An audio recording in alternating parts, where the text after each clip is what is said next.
સુરતમાં ગજેરા બંધુઓને ત્યાં આઈટી વિભાગની તપાસ હવે પૂર્ણ થઈ છે। લક્ષ્મી ગ્રુપ પર સતત 6 દિવસ સુધી આ તપાસ જોવા મળી હતી। સર્ચ ઓપરેશન દરમિયાન સીએ યોગ્ય સહકાર ન આપ્યા હોવાનું પણ સામે આવ્યું છે।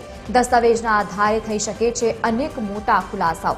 આ તમામની વચ્ચે જપ્ત કરાયેલા દસ્તાવેજ સહિતની ઉલટ તપાસ બાદ આંકડો બહાર આવશે। સતત છેલ્લા ઘણા સમયથી ત્યાં તપાસ હાથ ધરવામાં આવી રહી હતી, જે હવે પૂર્ણ થઈ છે। વધુ માહિતી સાથે સંવાદદાતા દિવેશ પરમાર જોડાયા છે। દિવેશ, તપાસ હવે આઈટી વિભાગની પૂર્ણ થઈ છે, શું વધુ માહિતી સામે આવી છે? કેટલા પુરાવા મળી આવ્યા?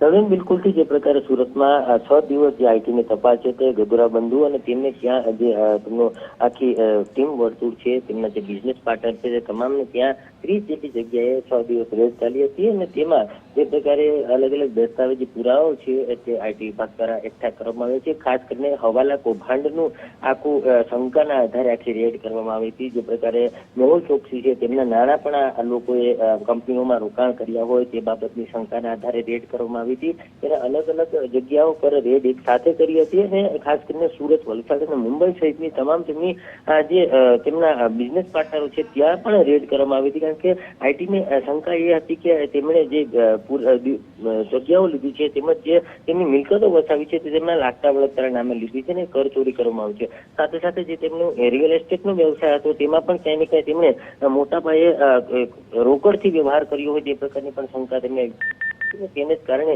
આખી આ રેડ કરી હતી। પણ રેડ દરમિયાન જે પ્રકારે 6 દિવસ રેડ ચાલી ત્યારે કંપનીનો સીએ હતો તેમણે યોગ્ય સહકાર આપ્યો ન હતો તે પ્રકારની વાત પણ આ સૂત્રો દ્વારા સામે મળી રહી છે અને તેમની સામે પણ કાર્યવાહી કરવા માટે થઈને જે પ્રકારે કાર્યવાહી છે તે કરવામાં આવશે। અને ખાસ કરીને હવે જે પ્રકારે જપ્ત કરાયેલા જે દસ્તાવેજો જે છે તેની ઉલટ તપાસ બાદ આ સમગ્ર આંકડો સામે આવશે કે કઈ રીતની આખી આ કૌભાંડ આચરાતું હતું અને કઈ રીતનું આમાંથી જે પ્રકારે 2 નંબરી દસ્તાવેજો અને 2 નંબરી પુરાવા મળ્યા છે। બિલકુલ દિવેશ, આભાર સમગ્ર માહિતી સાથે જોડાવા બદલ। તો જે ડોક્યુમેન્ટ્સ મળી આવ્યા છે દસ્તાવેજોના આધારે આવનારા સમયમાં વધુ તેમાં માહિતી સામે આવી શકે તેમ છે।